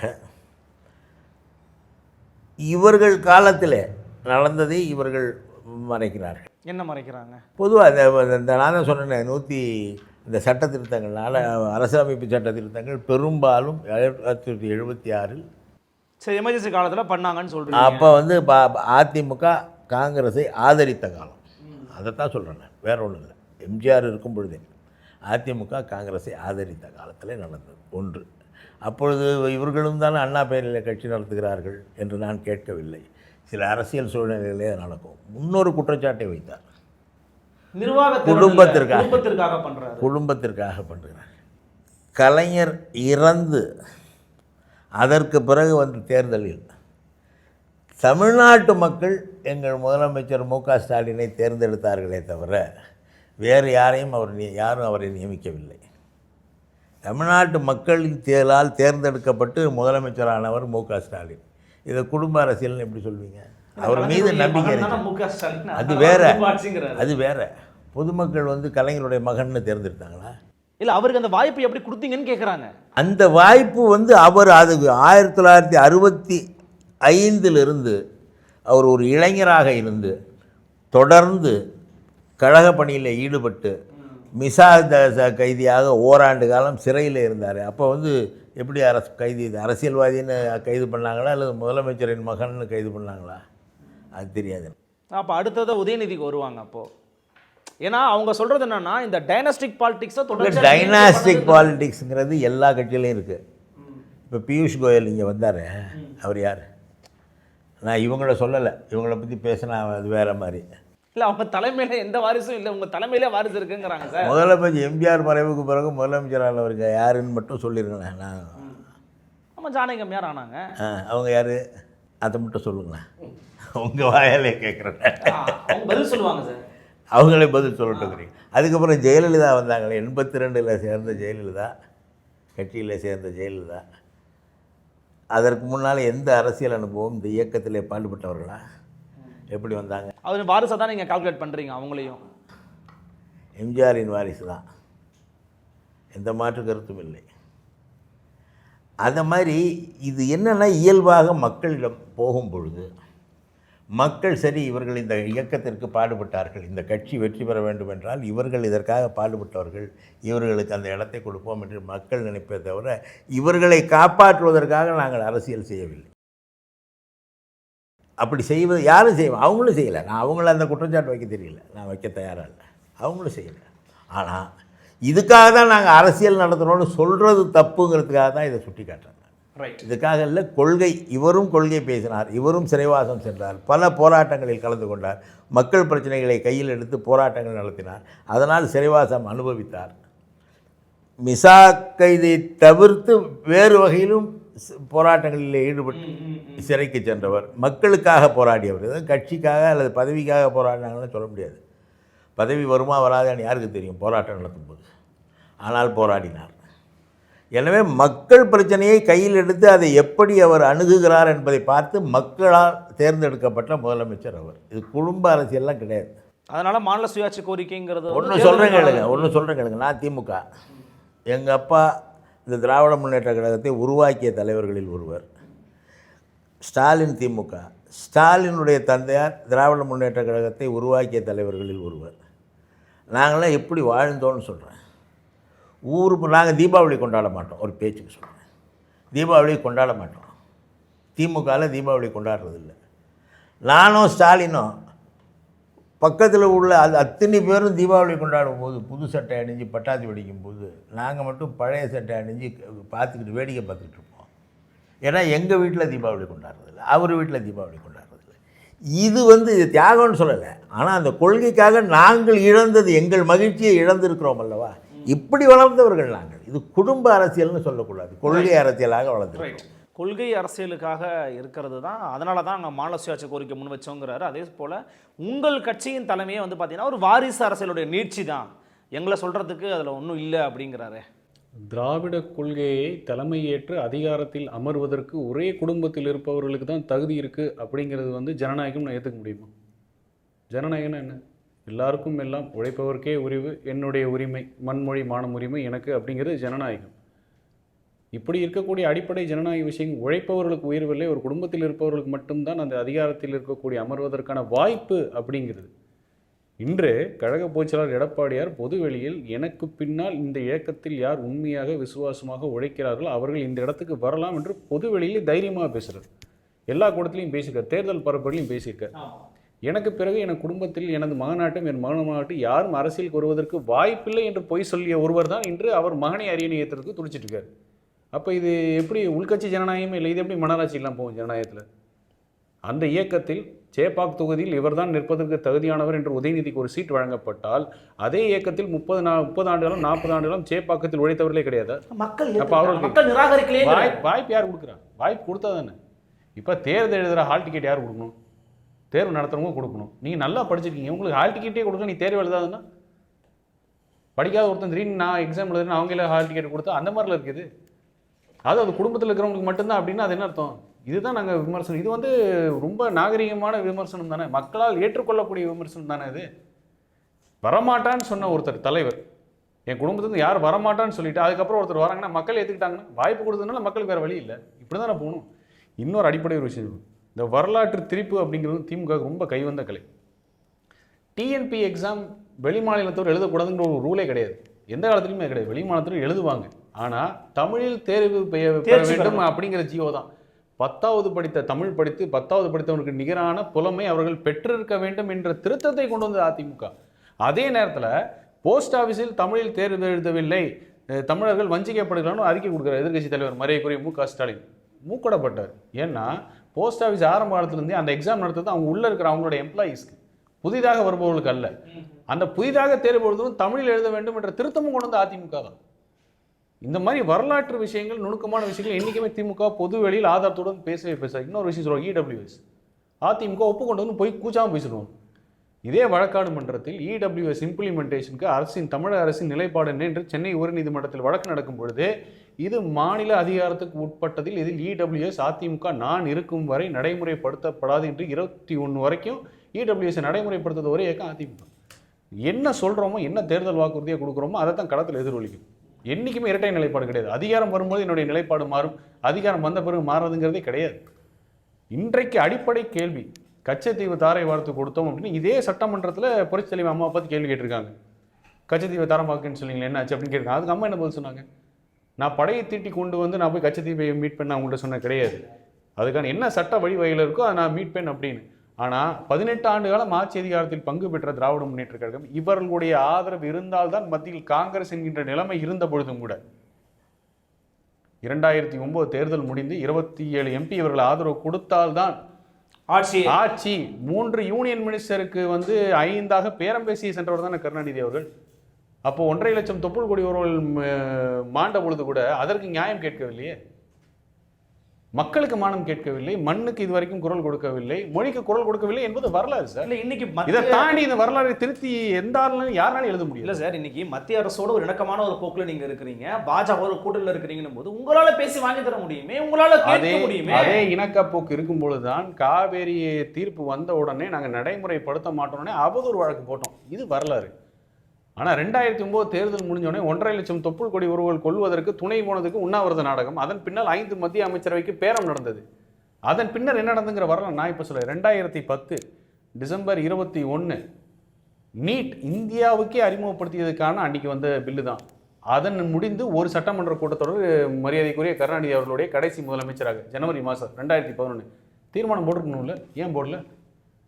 இன்று நீட் தமிழருக்கு தேவையே இல்லை என்று சொல்லுகின்ற திராவிட முன்னேற்ற கழகம் அந்த மத்திய நாடாளுமன்றத்தில் தீர்மானம் போட்டு முடிச்சோடனே அடுத்த சட்டமன்ற கூட்டத்தில் தீர்மானம் போட்டுருணுமா இல்லையா? ஆனால் ஆட்சி அதிகாரத்துக்கு வந்து பிறகு வழக்காடு மன்றத்தில் வழக்கு போட்டோம்ல நம்ம, அதனால தானே நீட்டு தடை வந்துச்சு தமிழ்நாட்டுக்கு.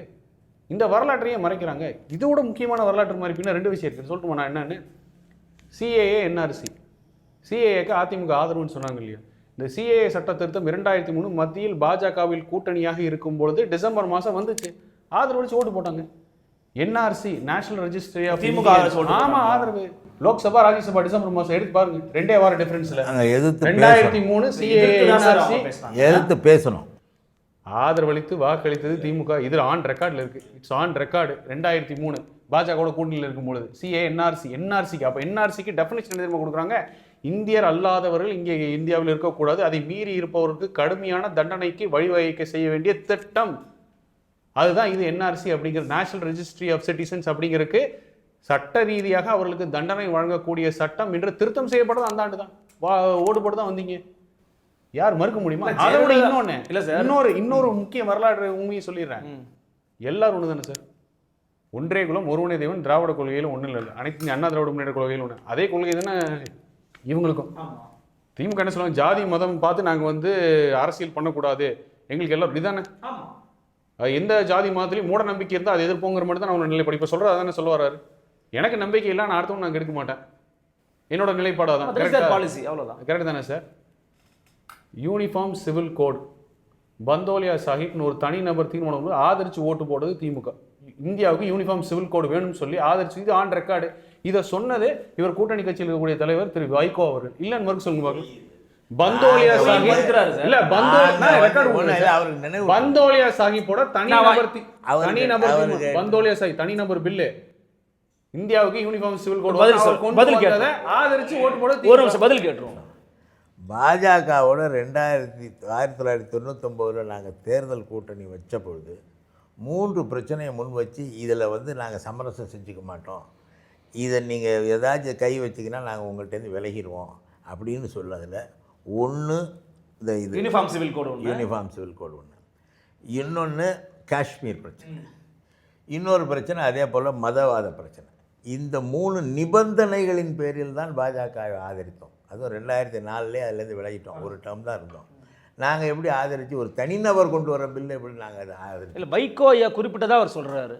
நாங்கள் வைகோ குறிப்பிடுவார், வைகோ எங்களுக்கு எதிராக இருக்கும்போது எது வேணாலும் செஞ்சுருக்கலாம், அவங்களோட இருக்கும்போது சொல்லியிருக்கலாம். அந்த சட்ட முன்வரிவு ஒரு தனியார் கொண்டு வந்த மசோதாவை நாங்கள் ஆதரித்தோங்கிறாரு. அந்த மாதிரி நடக்கலை, அதை ஆதரிக்க மாட்டோம். அடிப்படையிலேயே நாங்கள் அதுக்கு கூட்டணி வைக்கும் பொழுதே இது ஒரு நிபந்தனையாக வச்சு கூட்டணி வச்ச நாங்கள் எப்படி இதை ஆதரிப்போம்? இதுதான் ஒரே ஒரு விஷயம் ஐயா, குறைந்தபட்ச செயல் திட்டம். இவர் சொல்லக்கூடிய 3 அடிப்படை விஷயங்களை ஒப்புக்கொண்ட பிறகு தான் நாங்கள் ஆட்சிக்கு அப்படிங்கிற அது ஒரு குறைந்தபட்ச காமன் மினிமம் ப்ரோக்ராம் அலைன்ஸே வச்சாங்க. சார் நீங்கள் ஆட்சி அதிகாரத்தில் இருக்கும்போது தானே சார் குஜராத்தில் நடந்துச்சு. நீங்கள் அதை இனப்படுகொலைன்னு விமர்சனம் வச்சிங்களே, ஏன் வெளியே வரல? இப்போ சரி சார், நான் எல்லாம் ஒத்துக்கிறேன். நீங்கள் உங்களோட காமன் மினிமம் ப்ரோக்ராமில் நீங்கள் வந்து கூட்டணி வச்சிங்க, அதை நீங்கள் பாதுகாத்தீங்களா? அப்போ நீங்கள் என்ன விமர்சனம் வச்சிங்க? கோவை சத்து இது ஒரு இனப்படுகொலைன்னு வச்சிங்க. இல்லை நீங்கள் குறைந்தபட்ச செயல் திட்டம் ஐயா சொல்கிறார்ல, அதுக்கு முன்னாடியே பிஜேபி ஆதரிச்சிட்டாச்சு. 1999 ஏப்ரல் 15 நம்பிக்கை கோரும் தீர்மானம் கொண்டு வராரு. ஜெயலலிதா அம்மா 18 எம்பிக்களை கொண்டு அதை எதிர்த்து பிஜேபி ஆட்சியை, வாஜ்பாய் ஆட்சியை கவிழ்க்கிறதுக்கு ஓட்டு போடுறாங்க. ஆனால் ஐயா கிட்ட 6 எம்பிஸ் இருக்கிறாங்க. தமிழ் மாநில காங்கிரஸ் 3 எம்பிஸு. அப்போது முரசொலி மாறன் அவர்கள் டைரக்ஷனில் அந்த ஆட்சி நீடிக்கணும்னு ஆதரித்து ஓட்டு போட்டாங்க. அதற்கு பிறகு தான் கூட்டணியை வச்சாங்க. இந்த 13 மாத ஆட்சி இருக்குது, ஆதரித்து ஓட்டு போட்டாங்க. அது வந்து அன்னைக்கு என்ன நடந்தது தெரியல. 1996 ஒரு ஆட்சி கலையுது, அடுத்து ஒரு தேர்தல் நடக்குது. 98 ஒரு ஆட்சி கலையுது, மறுபடியும் 99 ஒரு ஆட்சி கலையுது. அப்போ எங்கள் கலைஞர் வெளிப்படையாக அறிக்கை விட்டார், ஒன்றிய அரசு இது போன்ற ஆட்சிகள் மாறிக்கொண்டே இருந்தால், ஒரு நிலையான ஒன்றிய அரசு அமையாவிட்டால், ஸ்திரத்தன்மை இல்லை என்றால் நாட்டுக்கு நல்லதில்லைன்னு சொல்லி தான் ஆதரித்தார். அதுக்கப்புறம் அவங்களோட கூட்டணி வைக்கும் பொழுது இந்த நிபந்தனைகளின் அடிப்படையில் கூட்டணிக்கு முன்னாடியே ஒரு முன்னோட்டத்துக்கு வந்துட்டீங்கன்றார் அவர். அதுதான் சொல்றேன், அது வந்து அரசியல் நிலைத்த தன்மைக்காக ஒரு காரணம் சொல்றாரு. அவ்வளவுதான், அதை குறிப்பிடல. 13 நாட்களில் ஆட்சி கவிழ்ந்ததுக்கு காரணம் எங்கள் புரட்சி தலைவி அம்மான்னு குற்றச்சாட்டு வச்சாங்க. அதுக்கப்புறம் அம்மாவோட ஸ்டேட்மெண்ட்டு, நான் வந்து இனிமேல் காலம் இருக்கும் வரை பாஜக இன்னைக்கு சுட்டி காட்டுறாங்கல்ல. ஆனால் இதே மினிமம் ப்ரோக்ராம் நாங்கள் தான் சிறுபான்மையின் காவலர் நீங்கள் சொல்கிற அதே நேரம் 2002 கோத்ரா சம்பவம் நடந்த பிறகு என்ன விமர்சனம் வச்சிங்க? அது அந்த மாநிலத்துக்கு உட்பட்ட விஷயம் சொல்லி மரியாதைக்குரிய கலைஞர் அவர் சொன்னார சொல்லலையா? அப்போ அதே ஆர்எஸ்எஸ்க்கு பாராட்டு பத்திரம் வழங்கினாரா வழங்கியாவ? ஆனால் இன்னைக்கு மட்டும் வந்தபோது அந்த இனப்படுகொலை அதை செய்ததே இன்று தமிழகத்தில் வந்தால் மதவாத ஆட்சி உள்ளே வந்துவிடும் சொல்லி விமர்சனம் வைக்கிறது யார்? அப்போ ஆனால் அதிகாரத்தில் பங்கு இருந்த பொழுது அமைதியாக இருந்தது யாரு? அப்போ மண் மொழி மானம் என்று வரும்பொழுது எங்கெல்லாம் குரல் கொடுத்து காப்பாற்றியிருக்குமோ காப்பாற்றிய தவறியது திமுக என்பது வரலாற்று சான்று, வரலாற்று உண்மை. ரைட். தன்னுடைய பல வரலாற்று பிழைகளை வந்து மறைப்பதற்காக ஏற்படுத்தப்படக்கூடிய ஒரு வேலை தான் இந்த வேலையை தவிர அவங்க வாய்ப்பு இருக்குது. இப்போ நீட்டுக்கு வந்து உள்ஒதுக்கீடை அதிமுக காலத்தில் கொண்டு வந்தாங்க, இவங்க உயர்த்திருக்க வாய்ப்பு இருக்குது. கல்வியை மாநில பள்ளியில் கொண்டு வந்து முயற்சி பண்ணியிருக்கலாம், வாய்ப்பு இருக்குது. ஆனால் அதெல்லாம் பண்ணாமல் இருக்கிறாங்க. கச்சத்தீவு மீட்புக்கு வெறும் அறிக்கையில் வந்து வாக்குறுதியாக கொடுத்துக்கிட்டு இருக்காங்க, வாய்ப்பு இருந்து பண்ணாமல் இருக்காங்கன்ற குற்றச்சாட்டு இருக்கு. கடந்த 11 வருடமாக யார் ஆட்சியில் இருக்கிறாங்க? மத்தியில் யார் ஆட்சியில் இருக்கிறாங்க? ஒரே ஒரு திருத்தம் மட்டும் சொல்லிடுறேன். கச்சத்தீவை கொடுக்கும்போது காங்கிரஸ் ஆட்சிக்கு துணையாக இருந்தது அதிமுக 74. இந்திரா காந்தி அவர்கள் ஃபுல் மெஜாரிட்டியில் இருக்கிறாங்க. தமிழ்நாட்டில் சட்டமன்றத்தில் தீர்மானம் நிறைவேற்றப்படுது. முரசொலி மாறன், ரா செல்லியன் போன்றவர்கள் அங்கே நேரடியாக போய் பெரிய அளவில் முறையிடுறாங்க. அன்றைக்கு பெரிய போராட்டத்தை கலைஞர் முன்னெடுத்து நடத்தினார். ஒரு நாடு இன்னொரு நாட்டுக்கு கொடுக்கக்கூடிய இடப்பிரச்சனையில் ஒரு மாநில அரசு என்ன செய்யும்? முடிந்த அளவுக்கு சட்ட ரீதியாக போராடினாங்க, ஜனநாயக ரீதியாக போராடினாங்க. அதற்கு ஒரு பலமுறை ஆட்சிக்கு வந்து எந்த ஆட்சிக்கும் இவங்களுக்கு மெஜாரிட்டி கொடுக்கக்கூடிய அளவுக்கு இல்லை. அப்போ இவர் ஏற்கனவே சொன்ன மாதிரி 99 இருக்கட்டும், அதுக்கு பிறகு கூடிய ஆட்சி காலமாக இருக்கட்டும். இடைமறிக்கிறதுக்கு மன்னிக்கணும், இவர்கிட்ட ரொம்ப நாள் கேட்கணும், இப்போ நேரில் பார்க்க சட்ட ரீதியாக போராடினார்கள், ஜனநாயக ரீதியாக போராடினார்களுக்கு ஒரு 5 விஷயம் சொல்லுங்கள். ஜனநாயக ரீதியாக போராடி சட்டமன்றத்தில் கண்ண தீர்மானம் நிறைவேற்றது, அது புறக்கணித்தது அதிமுக. மீட்பதற்கான சட்டமன்றத்தில் ஏற்பட்டக்கூடிய கண்டன தீர்மானம் திமுக சட்டமன்றத்தில் போடுறாங்க. கண்டன தீர்மானம் இப்போ பாருங்க, இன்னொன்று வரும் பாருங்க, கண்டன தீர்மானம் போட போறது நாங்கள் சொன்ன மீட்கிறதுக்கு தீர்மானம் கொடுத்தது கண்டனம் போட்டு என்ன பிரயோஜனம்? அன்னைக்கு யார் அதிமுக, அன்னைக்கு யார் மத்தியில கூட்டணி இருந்தது? காங்கிரஸோடு கூட்டணி இருந்தது யாரு? காங்கிரஸோடு கூட்டணி இருந்தது யாரு? அதிமுக கூட்டணி இருந்தது. சொல்றோம். கச்சத்தீவை இந்தியாவில் இருந்த கச்சத்தீவை இலங்கைக்கு கொடுக்கிற பொழுது கூட்டணியில் இருந்தது அதிமுக. அதிகாரத்துல இல்ல சார். இல்ல அதன் பிறகு இல்ல நான் ஒரு நிமிஷம் நான் பாயிண்ட் வரேன் சார். நான் அவட்ட கேக்குறேன் சார். இல்ல சார் அதிகாரம் சார் உங்க இல்ல அதிமுக வந்து அலையன்ஸ்ல இருந்தாங்க. அவங்க பண்ண ஒரு பிழையால தான் அதன் பிறகு வந்து திமுக வந்து ஒரு ஆட்சிக்கு வராங்க. அவங்க ஒரு அதிகார பகிர்வுல இருக்காங்கல்ல. அந்த 18 ஆண்டுகள்ல திமுக என்ன முயற்சி பண்ணுச்சுன்னு கேக்குறாரு. இல்ல கரெக்ட் தான். திமுக முயற்சி பண்ணா ஃபுல் மெஜாரிட்டி இல்ல. இப்ப அதிமுக ஒரு தனிநபர் தீர்மானம், இல்ல ஒரு பாராளுமன்ற அழுத்தம், ஒரு போராட்டம், இல்ல அது கொண்டு வந்திருக்காங்க. இப்ப என்னன்னா கடந்த 2000 இந்த ஆட்சி காலத்தை எடுத்துங்க. எடப்பாடி அவர்கள் பழனிசாமி ஆட்சி காலத்தில் பாஜகவினுடைய 11 அதிமுகவினுடைய 11 ராஜ்யசபா உறுப்பினருடைய ஆதரவுனால தான் பல சட்டங்கள் தீர்மானம் நிறைவேச்சு. 3 வேளாண் சட்டங்கள், பெரிய போராட்டம் நடத்தி பலர் உயிர் தியாகம் பண்ணப்பட்ட அந்த 3 வேளாண் சட்டங்களுக்கு ஆதரித்து வாக்களித்தது அதிமுகவின் 11 ராஜ்யசபா எம்பி. இல்லாட்டி வாக்களித்து அந்த தீர்மானம் நிறைவேறிருக்காரு, ராஜ்யசபாவில் நிறைவேறியிருக்காரு. சிஏஏ கொண்டு வந்தாங்கன்னா அது வந்து ப்ரொபோசல் தான் இருந்துச்சு, அதை இம்ப்ளிமெண்ட் பண்ணல. அதை இந்த 11 ராஜ்யசபா எம்பிகள் வாக்களித்ததால் சட்டமாக தீர்மானமாக நிறைவேற்றப்பட்டது. இப்போ அப்படிலாம் இருந்தது. திருப்பி வந்து இங்கே தமிழ்நாட்டை பொறுத்தவரைக்கும் தமிழ்நாட்டில் எடுத்துங்க. தமிழ்நாட்டில் சிஏக்கு எதிராக மிகப்பெரிய போராட்டம் ஆர்ப்பாட்டம்லாம் நடைபெறுது. அப்போ சட்டமன்றத்தில் தீர்மானம் நிறைவேற்ற சொல்கிறாங்க. அப்போ அன்னைக்கு இவர்கள் கூட்டணியில் இருந்த அதிமுகவை சேர்ந்த எச்ராஜ் என்ன சொல்கிறாரு? தீர்மானம் நிறைவேற்றிடலாமான்னு வெளிப்படையாகவே மிரட்டக்கூடிய சம்பவங்கள்லாம் நடந்துச்சு. அப்போ மாநில உரிமைகள் சார்ந்த விஷயம் வர்றப்ப இப்போ யார் விட்டு கொடுத்துருக்காங்க, யார் ஆதரிக்கிறாங்கன்றது கூட 2வது விஷயம் தான். யார் மெஜாரிட்டியில் இருக்கிறாங்க. அப்போ சகோதரருக்கு 2003 சிஏஏ சட்டத்துக்கு திமுக ஆதரவு அளிச்சு ஓட்டு போடுச்சு இல்லைன்றாரு, மறுக்கிறாரு. நான் கொடுக்கிறேன், ஆதாரத்தை கொடுத்துறேன், நீங்க வெரிஃபை பண்ணி பாருங்க. நாடாளுமன்றத்தில் இருந்த நாடாளுமன்ற உறுப்பினர் மறுக்கிறாரு. மன்மோகன் சிங்கும் பேசுறாரு. ப்ரொபோசல்ல தான் இருந்துச்சு. இல்ல சார், மன்மோகன் சிங் பேசுறாரு. 2 வாரத்துல லோக்சபா ராஜ்யசபா ரெண்டுலயும் பாஸ் அந்த நாட்டுல இருக்கிற சிறுபான்மைக்கு முன்னுரிமை கொடுக்கணும். இல்ல அவருடைய குற்றச்சாட்டை வச்சிருக்காரு, அதை அவர் மறுத்திருக்கிறாரு. நீங்க அதை சொல்லுங்க. அதான் நாடாளுமன்றத்தில் வச்சிருக்காரு. இப்ப இவருடைய தயவில் இருக்கிறப்ப நீங்க கொண்டு வந்திருக்கலாம். இப்ப பாஜக மட்டும்தான் ஃபுல் மெஜாரிட்டியில் 2 முறை இருந்துச்சு. 2 டைம் பாஜக ஃபுல் மெஜாரிட்டியில் அவங்க நினைச்சாங்கன்னா இமீடியட்டா ஒரே நாள் எதையும் மாற்ற முடியும். அப்படி ஒரு சூழ்நிலையில் இருக்கிறப்ப அனுமதியோட சார் இருந்தாங்க சார். டிசம்பர் 22, 2023 பாத்துங்க சார். சிஏஎன்ஆர்சியோடது பாத்துங்க சார், கொண்டு வந்து பாத்துங்க சார். இல்ல நம்ம அதுல இல்ல இருக்கு, ஆன் ரெக்கார்ட்ல இருக்கு. நம்ம என்ன பொய்யா சொல்ல போறோம்? இல்ல இப்போ பொது வழியில் இருக்கக்கூடிய விஷயம் தானே எல்லாமே. இல்ல இது டிசம்பர்ல 2 வாரத்துல ஃபர்ஸ்ட் லோக்சபா, அடுத்து ராஜ்யசபா 2 வாரத்துல டிசம்பர்ல பாஸ் பண்ண 2003. இல்ல சிட்டிசன்ஷிப் இதுக்கு ஓட்டு போடுறது திமுக. எப்படி நீங்க இதே சரத்துகளோட இருக்குதா? அத ஃபுல்லா கேக்குறேன். சிட்டிசன்ஷிப் ஆக்டும் அப்ப நம்ம இப்ப என்ன கேள்வி அக்ரிகல்ச்சர் ஃபார்ம் பில்லும் ஒண்ணும் இல்ல. சிட்டிசன்ஷிப் ஒரு நாட்டில் அவங்களுக்கு சில சிக்கல் இருக்குங்கிறதுனால சொல்லி கொண்டு வந்தாங்க. நான் அதையும் சொல்றேன். வட மாநிலங்களில் வேற்று நாட்டவர் உள்ளே நுழைந்து விடுகிறார்கள். பாகிஸ்தானிலிருந்தும் ஆப்கானிஸ்தானிலிருந்தும் சீன நாட்டிலிருந்தும் உள்ளே நுழைந்து விடுகிறார்கள்.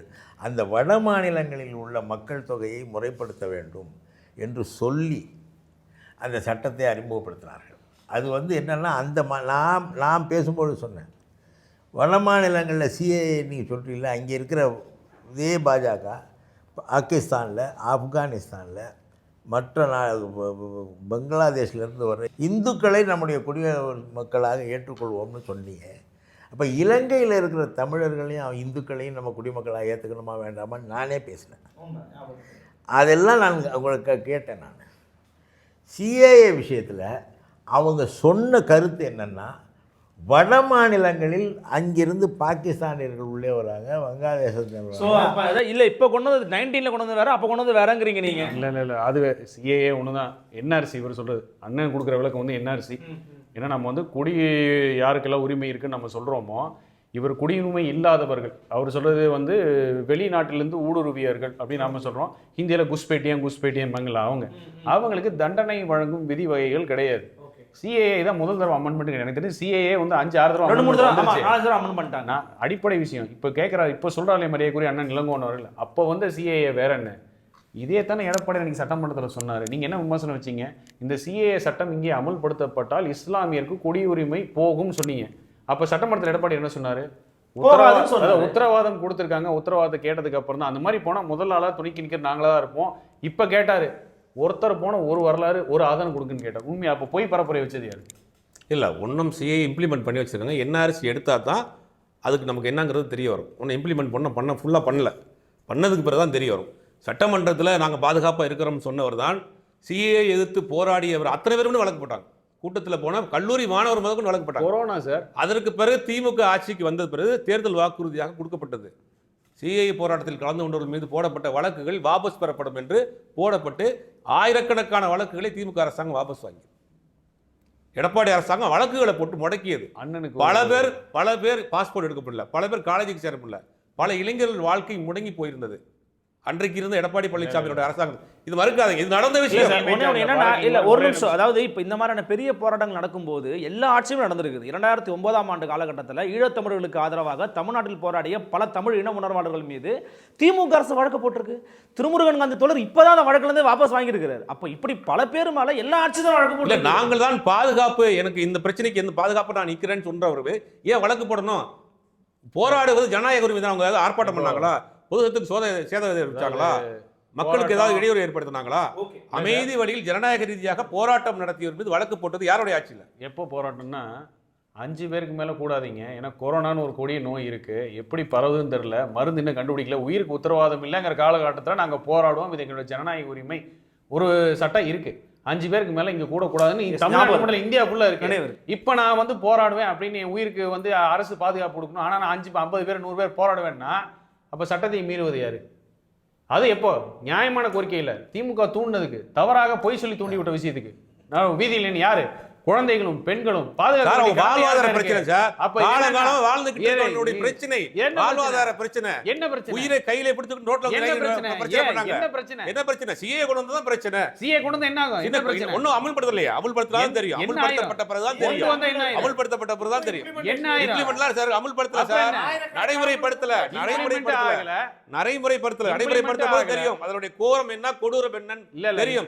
அஸ்ஸாமிலே ஒரு ராணுவ வீரருக்கு போய் இந்தியாவுடைய குடியுரிமை போச்சு தெரியுமா உங்களுக்கு? அஸ்ஸாம்ல என்ஆர்சி இம்ப்ளிமெண்ட் பண்ண பிறகு இம்ப்ளிமெண்ட்டும் பண்ணல, அதுல குடியுரிமையும் போகாது. இம்ப்ளிமெண்ட் பண்ணாத விஷயத்துல கொரோனால ஆல்ரெடி ஒரு சட்டம் இருக்கு, 5 பேருக்கு மேல ஒரு இடத்துல கூட கூடாது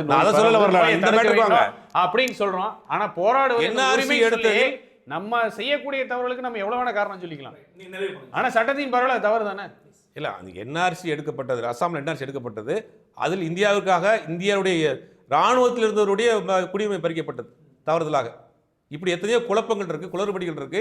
இது நீண்ட நாட்கள் பண்ண வேண்டும் சொன்னதை ஆதரித்து வாக்களித்தது இந்த அதிமுக அரசாங்கம் தான். இப்படி மாநில உரிமைகள் சார்ந்த விஷயமா இருக்கட்டும், எல்லாத்தையும் மாறி மாறி தான் பண்றாங்க. இப்போயும் எடுத்துங்க, இப்போ நீங்க அதிமுக கூட்டணியில் இருக்கிறீங்க, உங்களுடைய நிலைப்பாடு என்ன? இருமொழி கொள்கை உங்கள் நிலைப்பாடு, நீட் வேணாங்கிறது உங்கள் நிலைப்பாடு. இந்த தேர்தலில் கொடுங்க, காமன் மினிமம் ப்ரோக்ராம் போடுங்க பாஜகவோட. நாங்கள் அதிமுக அடுத்த ஒரு 3 மாதத்துலையோ 2 மாதத்துலையோ ஆட்சி வருது, தமிழ்நாட்டு அடுத்த முறை நீட் தேர்வு கிடையாது, நாங்கள் பாஜகவோடு நெருக்கடியை கொடுத்து நான் கொண்டு வருவோம். ஒரு காமன் மினிமம் ப்ரோக்ராம் போடுங்க, குறைந்தபட்ச செயல் திட்டம் போடுங்க. இப்ப இருக்கிற அதிமுக முழுவதும் பாஜக மாறி நிக்கிறதுங்கிறதான இப்ப கேள்வியா இருக்கு. சோ அவங்க வந்து மாநில சுயாட்சி குறித்து பேச வேணாம்னு நினைக்கிறீங்க நீங்க? ஆமா, நான் ஒண்ணு சகோதரர் தெரிஞ்சு பேசுறாருல, வேணும்னே தெரியாம பேசுறேன்னு தெரியல.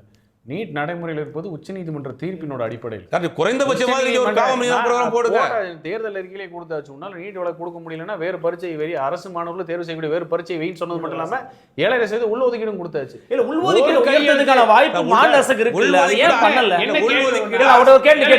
என்ன கேள்வி வரும்னா, ஒரு கையெழுத்தில் நீட்டை ஒழிப்போம்னு சொன்னாங்க, 5 வருஷம் முடி போது ஒழிக்கலையே. நீட்டை வைத்து மாணவர்கள் வாழ்க்கையில் பிண அரசியல் பண்ணக்கூடிய கட்சி பார்த்து நம்ம கேள்வி விடுங்க. இப்ப 21க்கு அப்புறம் 2 தடவை வந்திருக்கு உச்சநீதிமன்றத்துல வழக்கு, 2 தடவை வாய்தா வாங்கியிருக்காங்க, 2 தடவை திமுக வாய்தா வாங்கியிருக்கு வழக்காட வாதாடாம.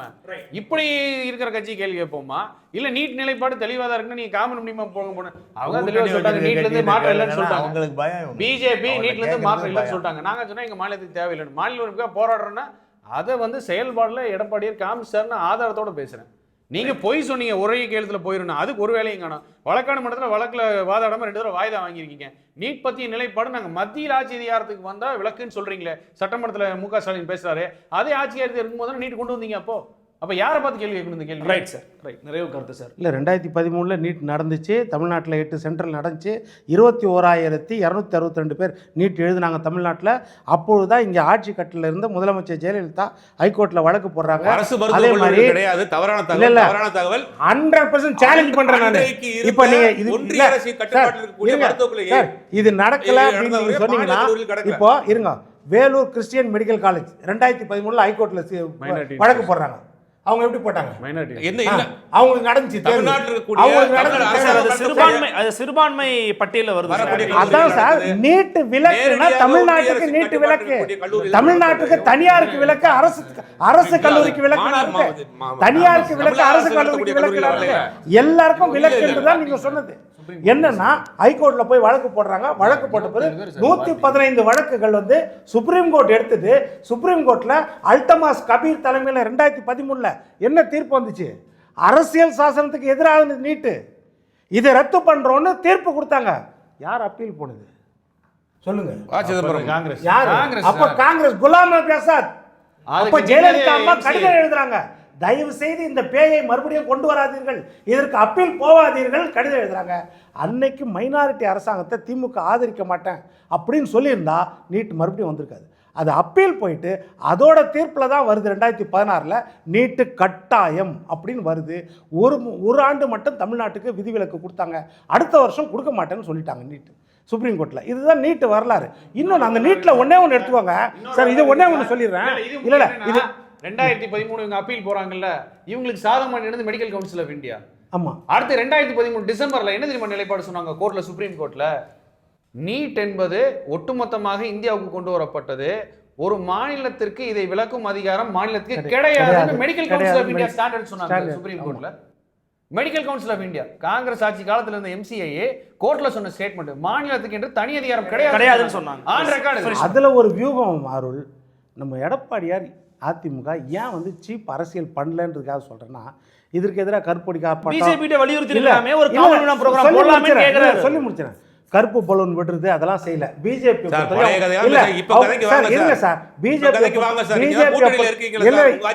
இப்ப நீட் நீங்க தான் பேசியிருந்தீங்க, இப்ப நீட் நீங்க தானே பேசியிருந்தீங்க, இப்ப அப்ப நான் பேசுறத விடுங்க. நீட் நீங்க பேசிக்கும் போது நல்லா இருக்குதா? அப்ப என்னன்னா அதை சொல்லல. +2 அடிப்படையில் MBBS சேர்க்கும்போது அரசு பள்ளி மாணவர்களும் கார்பரேஷன் படிக்கிறவனும் 8 பேர் 7 பேர் தான் 2017 வரைக்கும் சேர்ந்தாங்க சார்.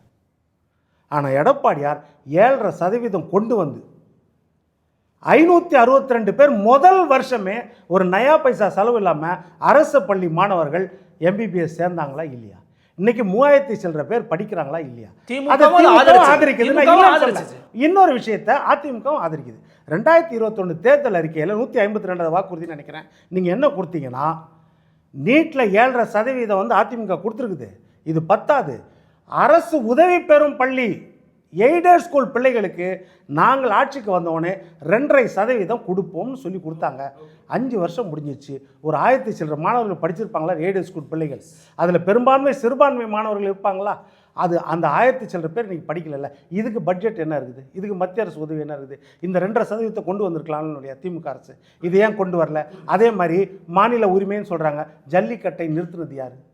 ஜெயராம் ரமேஷ் காளையை காட்சி விலங்குகள் பட்டியலில் கொண்டு போய் அது ஒரு காட்டுமிராண்டித்தனமான விளையாட்டுன்னு சொல்லி நிறுத்தினது யார்? அதற்கு பிறகு அதை கொண்டு வந்தது ஏடிஎம்கே. இதே பிஜேபி அரசாங்கம் கொண்டு வந்துச்சு. அதே மாதிரி நெடுவாசல் ஹைட்ரோ கார்பன் திட்டம், மீத்தேன் திட்டம் கையெழுத்து போட்டது, புரிந்துணர்வு ஒப்பந்தம் போட்டது யார்? ஐயா டிஆர் பாலுவும் அப்போ பழனி மாணிக்கம் நினைக்கிற அமைச்சர் இருந்தாங்க. நீங்கள் எனக்கு நன்றி சொல்லக்கூடாது, இந்த திட்டத்துக்கு நீங்கள் திமுகவுக்கும் தமிழ்நாட்டு மக்களுக்கும் நன்றி சொல்லணும்னு சொன்னார். பின்னாடி அது பெரிய பிரச்சனையாச்சு. பிரச்சனையான பிறகு மறுபடியும் கருப்பு கொடி காட்டணும்னு நினைக்கல. அந்த பகுதியை பாதுகாக்கப்பட்ட வேளாண் மண்டலமாக அறிவிச்சிட்டாரு. இன்றைக்கி இந்தியன் ஆயில் கார்பரேஷன் கிடையாது, எந்த கம்பெனியும் ஒரு புல் பூண்டை கூட அங்கேருந்து கமர்ஷியல் பர்பஸ் எடுத்து ரைட் இதை செய்தாரா எடப்பாடி? மாநில சுயாட்சிக்கு பண்ணாங்கன்னு சொல்லி நிறைவு கருத்தெல்லாம் சொல்லிட்டாங்க சார். நிறைவா ஏன்னா நீங்கள் ஆளுங்கட்சியாக இருக்கிறதுனால உங்களுக்கு நிறைவு கருத்துக்கான ஒரு சில நிமிடங்கள். நீட்டுக்கான விஷயத்துக்கு வாய்ப்பு கிடைச்சும் பொய் வாக்குறுதி கொடுத்து நீங்கள் மக்களை ஏமாற்றி ஜெயிச்சிருக்கிறீங்கிறத உங்கள் மேலே இருக்கக்கூடிய குற்றச்சாட்டு. இல்லை, அது அவங்க சட்டத்தையே மாற்றிட்டாங்க. இந்தியன் மெடிக்கல் கவுன்சில் இல்லை, நான் ஆட்சிக்கு வந்தால் நீட்டை ஆட்சிக்கு வந்தால் அதையும் தான் சொல்கிறேன் நான். இப்போ மாநில அரசுக்கு அந்த உரிமை இல்லை, ஒன்றிய அரசு தான் அதை மாற்றணும். ஒன்றிய அரசுகிட்ட பேசினா அவங்க மாற்ற மாட்டாங்க, அதை பற்றி கவலையும் படலை. அதில் நிறைய ஃப்ராடு நடக்குது, இதெல்லாம் விட்டுங்க. அந்த மெடிக்கல் கவுன்சில் ஆஃப் இந்தியா சட்டத்தையே திருத்தி அந்த உரிமைகளை மாநில அரசு ஒன்றிய அரசு முழுமையாக எடுத்துக்கொண்டதுங்கிறது ஒன்று, அதை மறந்துடக்கூடாது. ரெண்டாவது, இப்போ நாங்கள் மாநில சுயாட்சி கேட்டு போராடுறதுக்கு முதல் காரணம், ஏறத்தாழ நான் 6 ஆண்டு காலம் மாநிலங்களவையில் உறுப்பினராக இருக்கும் பொழுது தான் இந்த ஜிஎஸ்டி முறை வந்தது. மாநிலங்களின் ஒரே அதிகாரமான விற்பனை வரி வருவாயை எடுத்துக்கொண்டு எந்தெந்த மாநிலத்தில் இவர்கள் ஆளுகிறார்களோ அங்கே கொடுக்குறார்கள். அதிக பங்களிப்பும் தமிழ்நாட்டுக்கு குறைவாகவும் கொடுக்குறார்கள். இதில் முக்கியமாக என்னென்னா, இதில் கொடுமையை சொல்கிறேன், தமிழ்நாட்டிலே உற்பத்தி அதிகம், கார் மோட்டார் சைக்கிள் உற்பத்தி மிக மிக அதிகம். அதே போல் ஈரோடு பக்கத்தில் பின்னலாடை சரி சரி இந்த பொருளெல்லாம் ஒரு காலத்தில் மாநில அரசுக்கு தமிழ்நாடு அரசுக்கு வரி செலுத்தி கொண்டிருந்தது போய் இப்பொழுது இந்த பொருளை எந்த மாநிலம் விற்கிறதோ அந்த மாநிலத்தின் கணக்குக்கு போய் அவர்களுக்கான பங்காக அது மாறுகிறதே தவிர உற்பத்தி செய்கிற மாநிலம் ஏமாற்றப்படுகிறது, வஞ்சிக்கப்படுகிறது ஜிஎஸ்டியில். இதை ஆதரித்தது அதிமுக நாடாளுமன்றத்தில். இந்த ஜிஎஸ்டி முறையால் தான் ஒரு மாநில அரசுகள் எல்லாமே, ஏனென்றால் அவர்களுடைய பெரும்பான்மையான வரி வருவாய் என்பது விற்பனை வரி. இந்த விற்பனை வரியை பறித்து கொண்டு தங்களுக்கு பிடிக்காத எதிர்க்கட்சிகள் தங்களுக்கு எதிரானவர்கள் ஆளும் மாநிலங்களுக்கு குறைவான வரி பங்களிப்பையும் தாங்கள் ஆளுகிற மாநிலங்களுக்கு அதிகமான பங்களிப்பையும் கொடுத்து, அதே போல் எங்களுடைய திட்டத்தை நீ ஏற்றுக்கொள்ளவில்லை என்றால் கல்வியிலே உனக்கு நிதி தர மாட்டேன் என்று சொல்லி இப்படி எல்லா வகையிலும் மாநில அரசின் அதிகாரங்களையும் பறித்து நிதி ஆதாரத்தையும் பறித்து மாநிலங்களை ஏமாற்றுகிறது ஒன்றிய அரசு. இப்பொழுது நாங்கள் அதனால்தான் மாநில சுயாட்சிக்கு போராட வேண்டிய சூழ்நிலை எழுந்திருக்கிறது. ஒரு இணைக்கையோட நிறைவுபடுத்த விரும்புகிறேன். அந்த 2019க்கு பிறகான காலகட்டத்தில் அவங்களுடைய என்ஐஏவை ஏன் திமுக ஆதரிச்சுக்கு ஓட்டு போட்டு வந்தீங்க? எது என்ஐஏவை ஏன் திமுக ஆதரிச்சதுன்னு கேட்குறேன். என்ஐஏவை நாங்கள் ஆதரிச்சோமா? என்ஐஏவை திமுக ஆதரிச்சிங்க, ஓட்டு போட்டு வந்தீங்க. அதன் பிறகு அதுக்கான காரணங்களை ஆராசா சொன்னார். என்ஐஏவை ஏன் திமுக ஆதரிச்சதுன்னு கேட்குறேன். இல்லை, சில விஷயங்களில் வந்து அவங்க சொல்லும்போது என்ன பண்ணுவாங்க, அண்டை நாடுகளிலிருந்து குடியேறுகிறவர்கள் அண்டை நாடுகள் அது இங்கே இருக்கக்கூடிய இஸ்லாமியர்களுக்கோ சிறுபான்மையின மக்களுக்கோ எதிரானது கிடையாதா? அதை பல கட்சிகள் தமிழ்நாட்டில் எஸ்டிபிஐ உட்பட பல பேர் வந்து அது எங்களுக்கு எதிரானதாக தாங்க இருக்குதுன்னு பல பேர் பேசி உண்மைதான். நீங்கள் ஆதரிச்சிங்களே. நாங்கள் ஆதரிக்க எனக்கு தெரிஞ்ச சட்டமன்ற நாடாளுமன்றத்தில் திமுக என்ஐஏவை ஆதரிச்சது எப்போ? அந்த தேசிய புலனாய்வு முகமையே ஆதரித்து வாக்கு 5 நாடாளுமன்றத்தில் 19 நம்ம வந்துட்டாங்க. ஆமாம், 14லேருந்து 19 தான் இல்லை. இது எப்போ சட்டம்? அப்போ தான் வந்துச்சு. 19க்கு பிறகு. ஏன்னா நம்ம மாநிலங்களவையில் அந்த சட்டம் வந்த மாதிரி எனக்கு நினைவில்லை, அதனால் சொல்கிறேன். ரைட், பரவாயில்ல. மாநில சுயாட்சி குறித்து இப்போ நால்வருடைய கருத்துக்களும் அதே போல் அவங்களுடைய பங்களிப்பு எப்படி இருந்துச்சு, அதன் பிறகு எப்படி மேம்படுத்தணும் அப்படிங்கிற உங்களுடைய கருத்துக்களும் எங்களுக்கு ரொம்ப மகிழ்ச்சியை கொடுத்தது. விருந்தினர்களுக்கும் மிக்க நன்றி. நன்றி. மற்றும் ஒரு பொறுத்தொழில் பழக நிகழ்ச்சி சந்திக்கிறேன். வணக்கம்.